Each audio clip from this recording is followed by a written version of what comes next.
a sua Bíblia no livro de Esdras.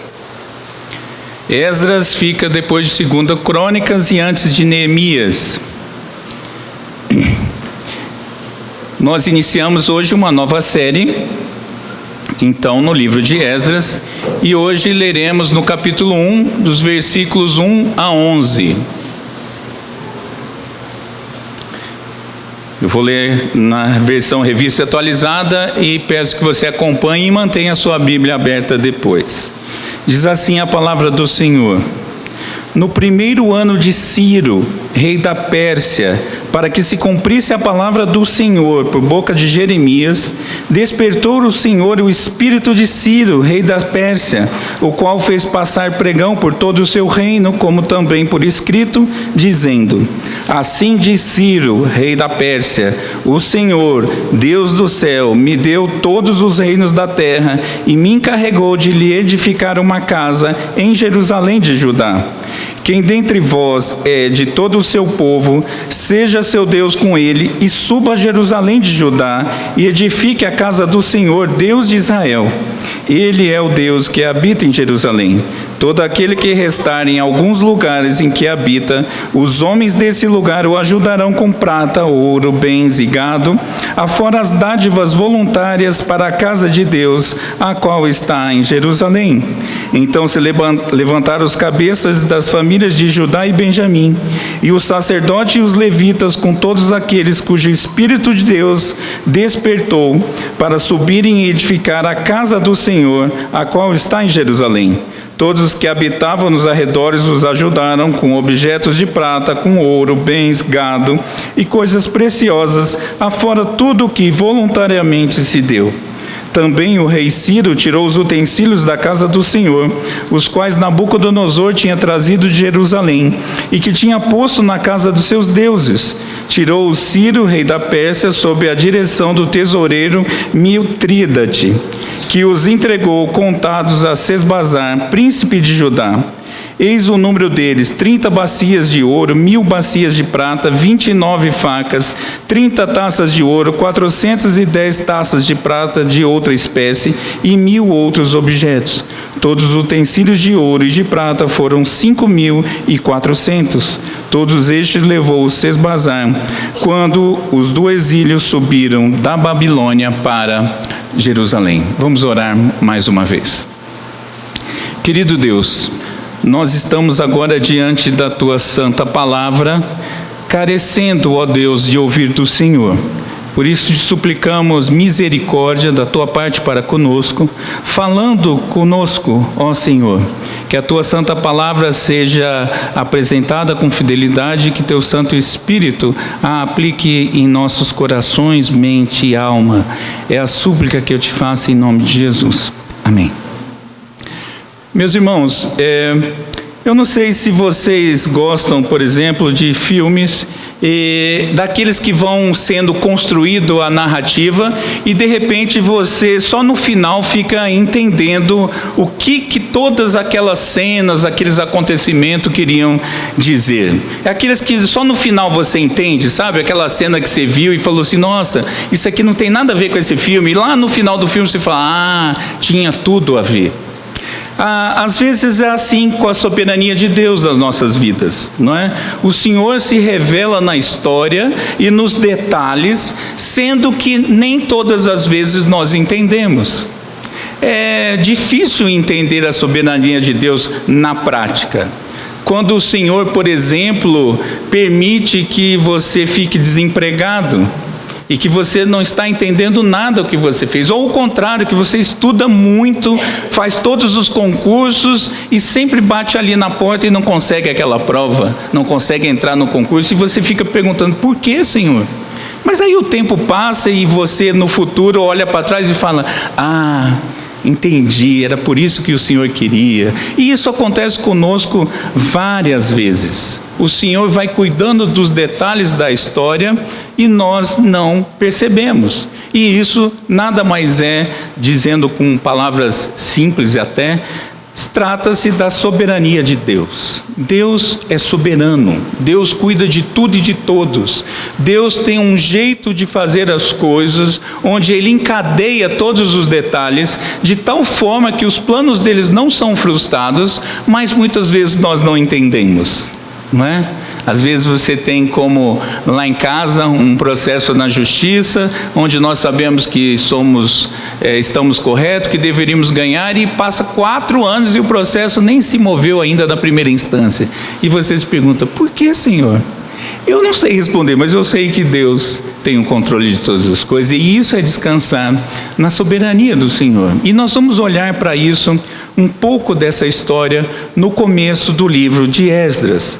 Como estamos iniciando a série, é importante a gente entender o livro. Veja, Esdras é a continuação de 2 Crônicas, não é? Logo no final você até percebe nos últimos versículos de Crônicas, de 2 Crônicas, os mesmos de Esdras, não é? Porque a história está sendo contada.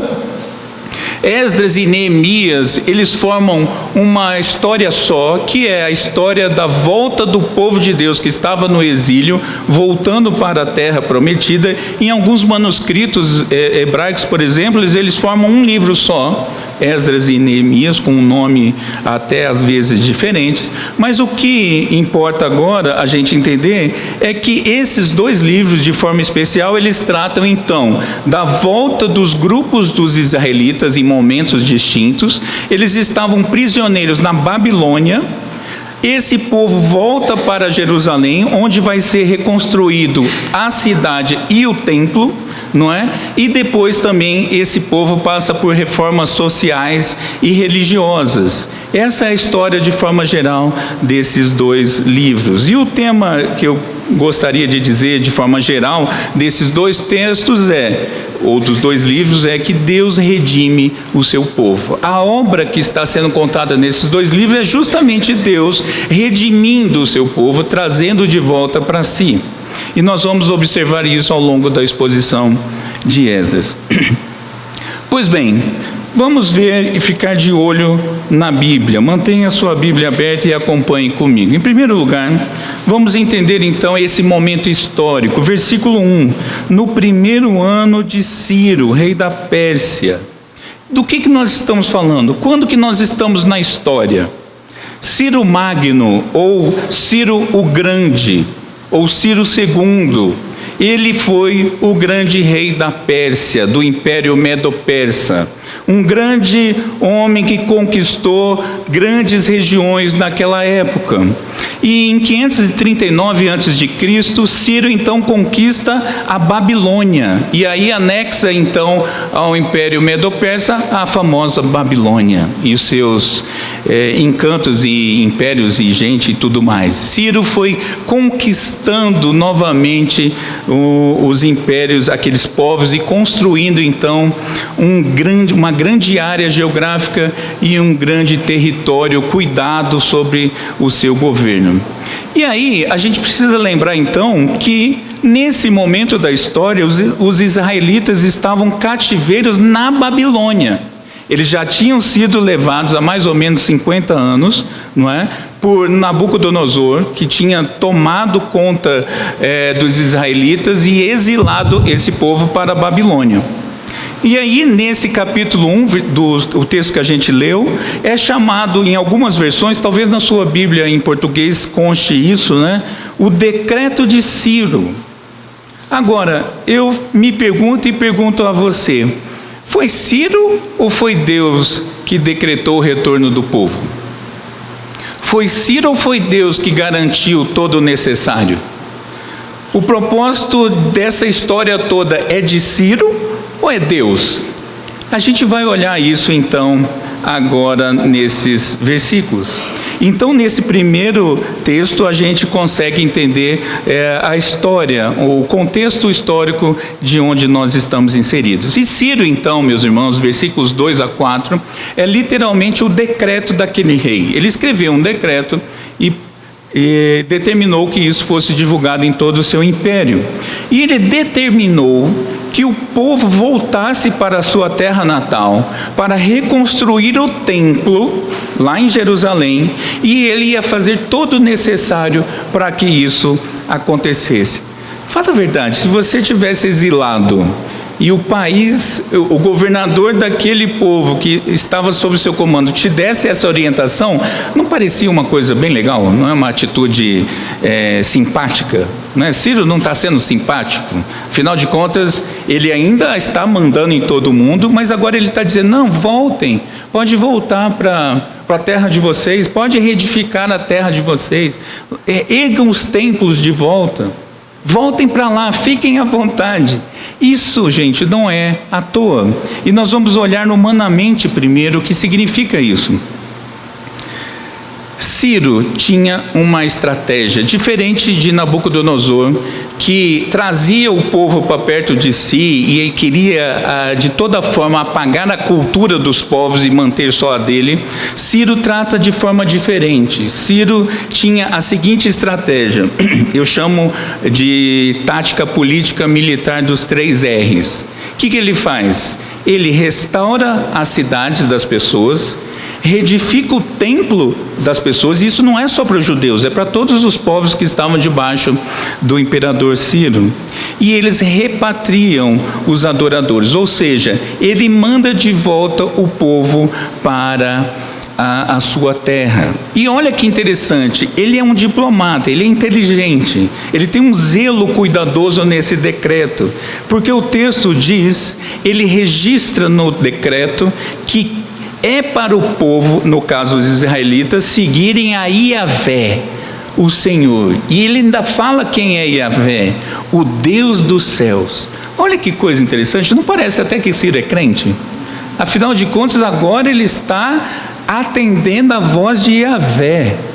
Mas a gente sabe pelos escritos extra-bíblicos, né, e pelos achados arqueológicos, que Ciro, por exemplo, ele gostava de diversos deuses, e mais recentemente, depois que ele conquistou a Babilônia, ele se dobrava ao deus Marduk. Então Ciro, meus irmãos, não era crente, não era judeu, ele não estava preocupado com o Senhor. Por que ele faz isso? A estratégia deles eu tomei esses povos e no lugar deles, eu quero que eles fiquem bem calmos para não se levantar contra mim, em primeiro lugar. Então volta para sua terra, edifica, constrói, mora lá, está aqui, eu te dou uma ajuda, e você ganha a minha simpatia, e eu ganho a simpatia de vocês. E mais, ele ainda tinha uma estratégia de pedir para as pessoas, para os povos, orem ao Deus de vocês para que cuidem de mim. Ele ainda era interesseiro, né? Ele era politeísta. Se ele estava com o povo de Israel, ele falava, peça a Iavé por mim, para que isso eu tenha condição de continuar reinando e ter vida próspera. Então percebe, meus irmãos, que não tem nada de santidade aqui na ação de Ciro. E é nesse contexto, eu estou contando essa história para a gente entender, porque parece que Ciro está mandando em tudo. E parece que o povo, mesmo voltando para a sua terra, ainda continua subjugado. E é assim mesmo? Vamos olhar para o texto. E é nesse contexto, então, que nós vamos perceber que há uma relação entre o decreto de Ciro, que apareceu humanamente falando, mas por trás disso está a soberania de Deus. E é dela que nós vamos falar. E assim nós vamos entender algumas coisas sobre a soberania de Deus, a resposta dos homens à soberania de Deus e o objetivo final do Senhor sobre todas as coisas. Então, em primeiro lugar, a soberania de Deus. Como eu disse ainda há pouco, Deus é soberano. A gente gosta até de falar isso no meio evangélico. Não, Deus é soberano, Deus tem controle de todas as coisas. E isso é verdade. Tudo está debaixo da autoridade do Senhor. Todos os desígnios do Senhor acontecem, nada pode se perder da mão do Senhor. Isso é soberania.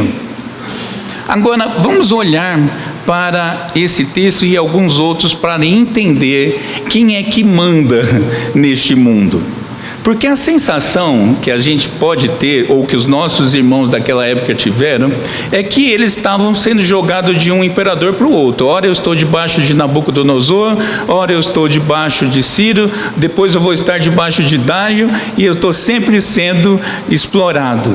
Eu não sei se você já sentiu assim, que parece que você está sempre sendo jogado de um lado para o outro e que parece que Deus perdeu o controle das coisas. Eu não sei se já teve essa sensação. Mas olha que interessante. Em primeiro lugar, por que o povo de Deus estava exilado? Porque eles eram pequenininhos, ruins de batalha? O que você se lembra disso? Veja, o exílio aconteceu porque Deus quis que acontecesse, Deus decretou, e a gente vê isso lá em Jeremias 25, por exemplo, você pode olhar o versículo 11, não é? Que pela mão de Nabucodonosor, o povo de Deus seria subjugado e seria exilado. Olha que coisa fantástica! Esse é o tipo, por isso que eu gosto muito do Antigo Testamento, né? Porque é o tipo de pregação que você não vê mais por aí, especialmente quando só se prega promessas. Mas olha o que Deus diz para o seu povo, lá um pouco antes dessa história de hoje, Jeremias 25, com as minhas palavras, Deus dizendo: olha, povo querido e amado, vocês estão em pecado, e eu não gosto disso, eu vou corrigir isso para vocês. Eu quero que vocês se tornem um povo santo. Oh, Deus cuida de nós, que coisa boa, que legal. Ah, Senhor, como o Senhor vai fazer isso? Não se preocupe, vou mandar Nabucodonosor invadir a terra de vocês e vocês vão todos ser exilados para outro lugar. Pense numa solução agradável. Imagine hoje, meus irmãos, uma pregação desse tipo. O Senhor fala assim: olha, capital, olha, igrejas vizinhas e irmãs, vocês são ímpios, vocês não entenderam nada, agora vocês vão para longe, muito longe, e vão ser empregados, servos, escravos de outros povos. É isso que Deus tinha dito, Jeremias 25. Então perceba, o exílio não aconteceu sem querer, não foi porque eles eram fracos, foi porque Deus assim permitiu. A ideia do exílio era para chacoalhar aquele povo, para tirar aquele povo da idolatria e da rebeldia. As ferramentas que Deus usa muitas vezes são estranhas aos nossos olhos, mas estão debaixo da soberania de Deus. Talvez você não goste, talvez seja desagradável, mas isso não significa que Deus perdeu o controle. E mais, Ciro foi usado por Deus, não é porque estava ao acaso que Deus viu o que ia acontecer, não. Como eu disse, antes mesmo de Ciro conquistar a Babilônia, lá em Isaías 45:13 a gente vê isso, Deus diz que Nabucodonosor, aquele que ele tinha usado, agora vai cair pela mão de outro, vai cair pela mão de Ciro, e chama Ciro de meu ungido, meu pastor. Um ímpio, um cara ruim, como diria Giovana quando era pequena, ruinho. É esse homem que Deus vai usar. E ele profetiza, Isaías profetiza: olha, Ciro virá para restituir vocês à terra de vocês. Gente, que história é essa? Por favor, que história é essa? Parece que eles estão sendo jogados de um lado para o outro. Mas agora acontece o que Isaías tinha profetizado e que Jeremias tinha profetizado. Agora Ciro vence os babilônicos, vira o imperador nesse ano, e agora Ciro vira o mensageiro do Senhor. Segundo o texto, a gente vai perceber no versículo 2, que isso, não, versículo 1, acontece porque, observe comigo, Jeremias tinha profetizado e o Senhor despertou o espírito de Ciro. Meus irmãos, que coisa fantástica. Todos estão debaixo da autoridade de Deus. Você pode até não acreditar nisso, mas está. E Deus usa todas as pessoas, todas as coisas, todas as situações para promover os seus propósitos. E agora a gente vê que um imperador ímpio, mau, de alguma forma, porque é conquistador, é desbravador mesmo. Agora esse homem vira o braço do Senhor para resgatar. Por quê? Porque ele quis? Porque ele se converteu? Ciro se converteu, meus irmãos? Não, diz o texto que foi o Senhor despertou o coração de Ciro. Que obra fantástica! Mas é tão interessante isso, que a obra do Senhor vai ser conhecida por todo o território. Outra coisa que eu estava pensando quando eu estava estudando, pensa numa evangelização bem feita sem usar um crente, sem usar um do povo dele, porque o decreto de Ciro era: ande por todo o reino e conte que agora o povo vai voltar para Israel e para Jerusalém. Imagina isso, o ímpio dizendo pela própria mão dele que ele estava fazendo todo o trabalho para servir ao Deus dos céus, a Yahvé, porque a casa de Deus ia ser restabelecida. Isso é Deus agindo. E mais, você acha que o povo também queria, meus irmãos? Você acha que era isso que estava acontecendo? Olha o que diz o versículo 5. Então se levantaram os cabeças da família de Judá, de Benjamim, os sacerdotes, os levitas, com todos aqueles cujo Espírito Deus despertou. Deus também desperta o seu povo. É isso que eu acho fantástico e que eu fico estranhando como alguém acredita que pode escolher Deus. Ah não, eu que aceitei ao Senhor. Se o Senhor não te despertar para Ele, você não vai aceitar coisa nenhuma. É Ele que te aceita. Ele estava lá, o povo estava perdido, sofrendo sob jugo de Ciro, antes de Nabucodonosor, agora de Ciro, e eles estavam perdidos. E o Senhor vem e desperta o seu povo. Há aqui, meus irmãos, um grande despertamento, um grande, poderia dizer, num trocadilho mais moderno, um grande avivamento. O Senhor agora está restabelecendo o seu povo. E mais ainda, no versículo 6, as pessoas serviram aos judeus, aos hebreus. As outras pessoas davam o que fosse necessário, até mais, diz o texto que eles se voluntariavam a dar. Você lembra de uma história assim? Eu vou te ajudar. Lembra da saída do Egito? Quando diante de Faraó, aquela cena toda, agora eles vão sair e o Faraó fala: não, dá as coisas para essas pessoas. E os hebreus podiam pedir nas casas, e eles saíram com animais, com objetos de todo tipo de material, de ouro, de prata, enfim, e saíram infinitamente ricos. Eles que eram o povo que estava subjugado, os escravos saíram ricos, porque Deus moveu aquele povo. E a ideia aqui, meus irmãos, é justamente isso: a soberania de Deus controlando todas as coisas. E mais, versículo 11 vai falar disso. Na verdade, versículos 7 a 11, nós vamos perceber isso. Os objetos do templo, na época que eles estavam em Jerusalém, quando Nabucodonosor invadiu, ele toma todos os objetos do templo, objetos que eram especiais para o povo, objetos que eram santos, ou seja, separados, que eram de uso exclusivos do templo. Quando eles foram exilados, Nabucodonosor levou e pôs isso nos seus templos. Olha que coisa engraçada, Nabucodonosor guardou os objetos do templo, pela providência de Deus. E agora o Senhor diz o que para Ciro? Pega tudo e devolve. E Ciro fala assim: olha, esses objetos todos que eram do templo de vocês, leva de volta. Gente, nós estamos falando de ouro, prata, objetos caríssimos.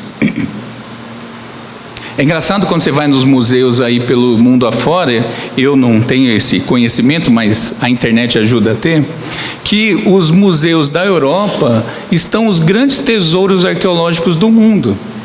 Engraçado, depois que eles não devolveram, continuam lá expostos, não é? Mas as coisas do Senhor voltaram para o seu devido lugar, porque o Senhor estava no controle. E aquilo tinha valor para o Senhor, para os seus propósitos. Então, observe todas essas cenas e a gente vê a soberania de Deus.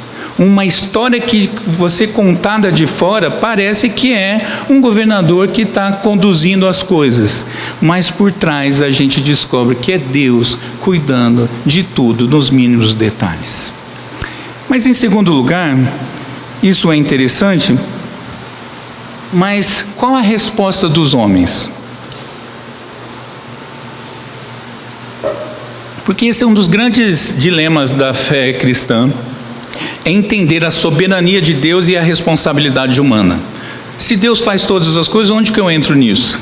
E aí a gente vê que o povo reage à ação de Deus. Versículo 5 vai dizer que o povo se levanta, e a ideia aqui é do povo entendeu a missão e agora vai partir para cumprir aquela missão, e eles agora vão partir rumo a Jerusalém para reconstruir o templo. Essas pessoas que Deus despertou, agora vão trabalhar na obra do Senhor. Elas mesmas vão trabalhar. Elas têm responsabilidades a fazer. E a distância aqui, nós estamos falando de algo entre 1.300 e 1.500 quilômetros, né? De caminhada depois de volta. Não vai ser tão simples, isso nós vamos ver mais para frente. Mas de todas as tribos, já que Ciro tinha alcançado todo o império, e todas as 12 tribos estavam debaixo da autoridade de Ciro, mas as outras estavam tão destruídas que agora somente Judá e Benjamim assumem essa responsabilidade, somente o remanescente fiel. E essa é uma expressão que não está aqui, mas é uma expressão bíblica que eu gosto muito, porque a gente pode ser apertado ao máximo, a igreja do Senhor pode ser afligida ao máximo, a igreja do Senhor pode sofrer todos os ataques do mundo, mas o Senhor preservará o seu povo. Sempre vai ter o povo de Deus preservado. E agora, as tribos de Judá e Benjamim vão voltar para servir ao Senhor, porque o Senhor mesmo os preservou nesse detalhe, nesse momento da história. Outro detalhe interessante, quem vai assumir a frente dessas ações? Porque veja, nos nossos dias, se você quer alguma coisa, vocês sabem, né, que eu gosto de citar sempre o ambiente corporativo, né? É um universo que eu gosto de analisar, de olhar e tal. No ambiente corporativo, se tem alguma coisa pesada para fazer, quem que vai? O estagiário. É ou não é? Já tem gente assim, Ou trainee, né? Digamos que é o nome mais chique, né? Por quê? Porque você acha que o presidente da empresa vai pegar no pesado? Fala sério. Claro que não. Mas sabe o que eu quero te mostrar aqui, meus irmãos? Olha o que diz o texto dos que vão fazer a obra, quem que o Senhor, por boca de Esdras, registra para nós que são os que assumem a frente disso. Ele cita que são os cabeças, versículo 5, os cabeças das famílias de Judá e Benjamim, os sacerdotes e os levitas. Que coisa fantástica! A liderança assume a frente do trabalho, porque quem tem mais responsabilidade tem mais compromisso, não é o contrário. Quem está à frente do povo trabalha e dá mais exemplo, eles têm que ser os primeiros, e eles se levantam, e a gente vê aqui agora, depois dos outros capítulos mais para frente, isso vai ficar bem mais detalhado, aqui apenas uma síntese, mas o fato é que a liderança é a primeira a aparecer. Que coisa ótima, quem dera toda a igreja fosse assim, onde a liderança fosse os primeiros a servir. E se tem mais, eu estou vendo muitos visitantes aqui hoje, né? Se você faz parte de liderança, eu quero que essa mensagem é para você. Você tem que ser o primeiro a assumir a obra do Senhor. Não adianta ficar, vai lá fulano, não adianta ficar procurando estagiário gospel, porque não existe isso. Você foi chamado para servir ao Senhor, em resposta à soberania de Deus. Nós somos chamados para esse propósito, para edificar a casa do Senhor. E a liderança é a primeira a assumir a frente de tudo isso. Mas em terceiro lugar, eu queria olhar com vocês o propósito de Deus para tudo isso. Porque afinal de contas, será que Deus só quer que o povo volte para a sua terra? porque ele gostava muito ali daquela região da Palestina? Será que é isso? Qual o propósito que está por trás? E aí, meus irmãos, nós vamos ver dois aspectos aqui. Em primeiro lugar, o que Deus está fazendo? Restaurando a adoração. Deus criou um povo para que esse povo seja adoradores. Essa é a razão do crente existir. A coisa que mais me incomoda, uma das coisas que mais me incomoda, é quando você pergunta para um crente e fala assim: por que você acha que Deus te salvou? E ele responde: para ser feliz. Dá vontade de enfiar a mão, né? Ele fala: que feliz o quê, rapaz? Você foi chamado para servir ao Senhor, adorar ao Senhor, se dobrar diante do Senhor e adorar o Deus verdadeiro. E é por isso que eles estavam exilados, porque eles estavam totalmente distantes da palavra de Deus, já tinham até se esquecidos da palavra de Deus, tinham se tornado idólatras diante de outros povos, tinham se casado com outros povos, e o Senhor tinha dito explicitamente: não se misturem, e o povo de Deus tinha desviado completamente. Então o que o Senhor vai fazer agora, meus irmãos, é restaurar a adoração verdadeira.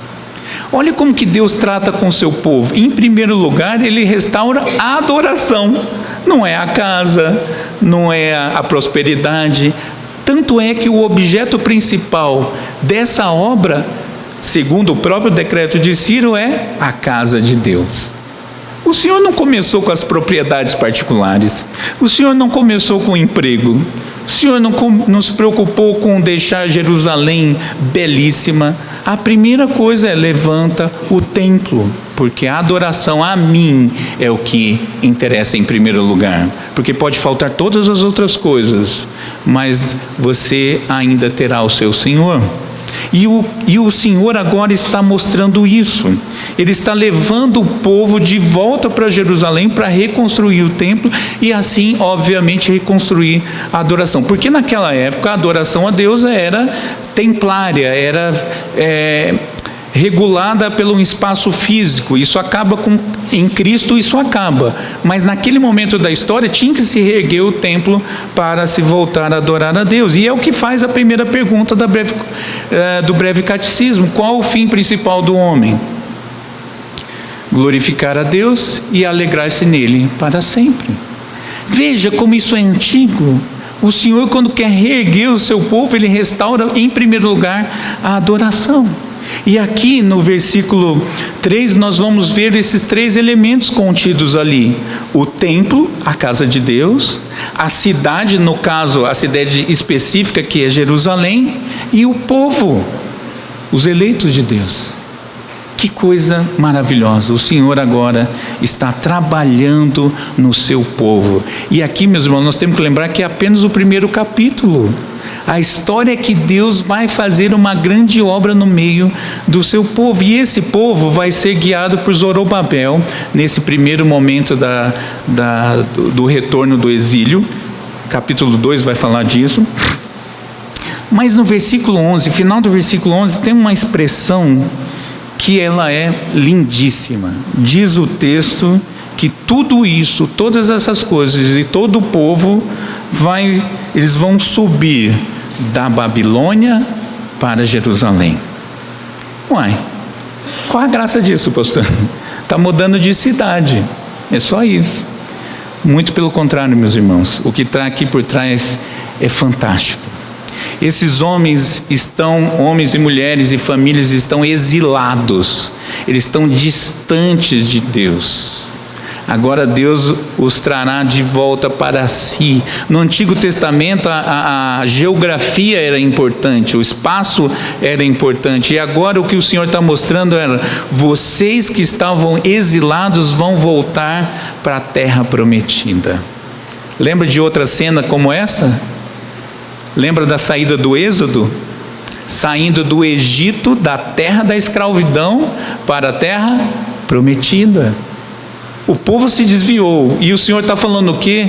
Ok, vocês são malas mesmo, mas eu vou trazer vocês de volta, porque eu amo vocês. Vocês vão sair da Babilônia, que é o símbolo na Bíblia para a perdição, e vocês vão para Jerusalém, para a terra prometida. E meus irmãos, se essa não for a nossa, se esse não for um resumo da história da salvação, eu não sei o que é.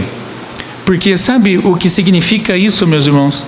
Que Deus diz para mim e para você nessa noite: você está vivendo na Babilônia, mas eu vou te restaurar e te levar para viver eternamente comigo na Jerusalém Celestial. Apocalipse 17, 18. Nós vivemos na Babilônia. É isso que nós vivemos. E essa mensagem para mim e para você é: afaste-se do mundo, afaste-se do pecado, volte-se para o Senhor, volte-se para a sua palavra, porque esse é o processo de te levar da Babilônia para a terra prometida, para Jerusalém Celestial. E assim começa o livro de Esdras.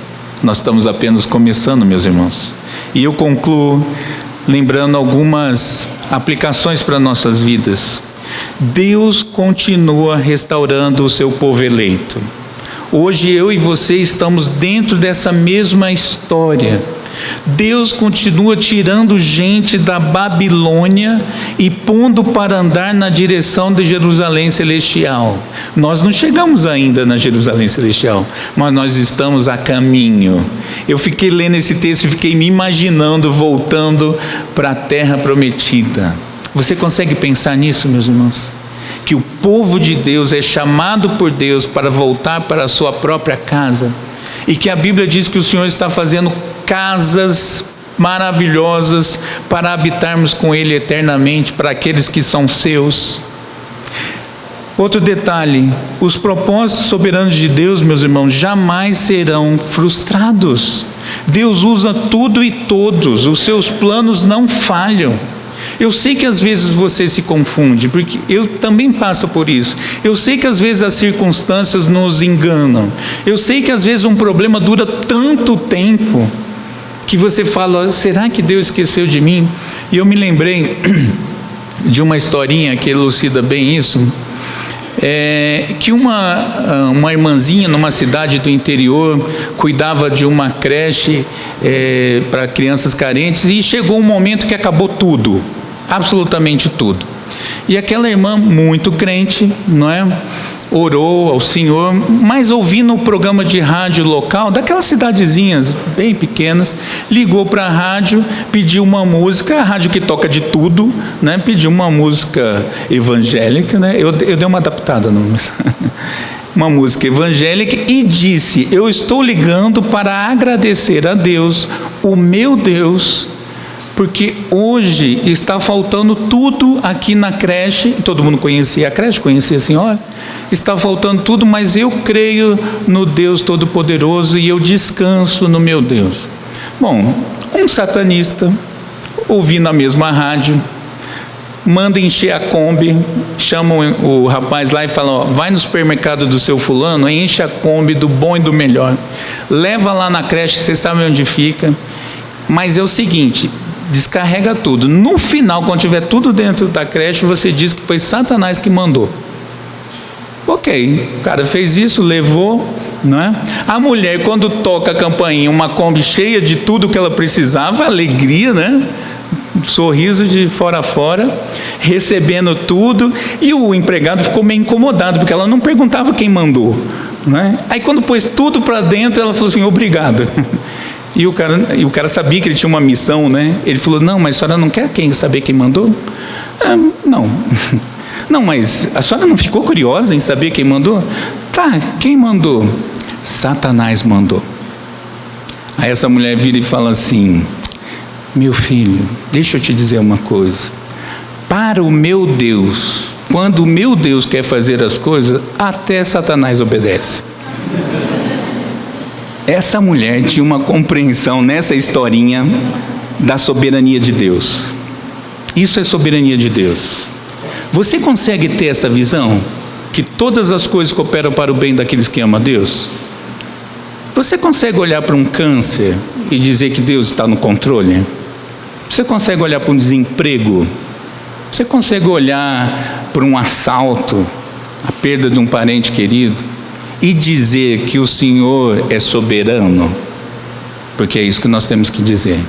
porque todas as coisas cooperam para o bem daqueles que amam a Deus. Na hora, meus irmãos, nós não enxergamos, mas o plano de Deus, dentro da soberania de Deus, está completamente correto e é bom para mim e para você. Eu já disse uma vez, visitando um amigo que veio a falecer de câncer, 4 vezes teve câncer, 3 vezes ele foi curado e na 4ª vez veio a falecer, e eu visitei às vésperas dele falecer e muito crente, e eu perguntei: você crê na Bíblia?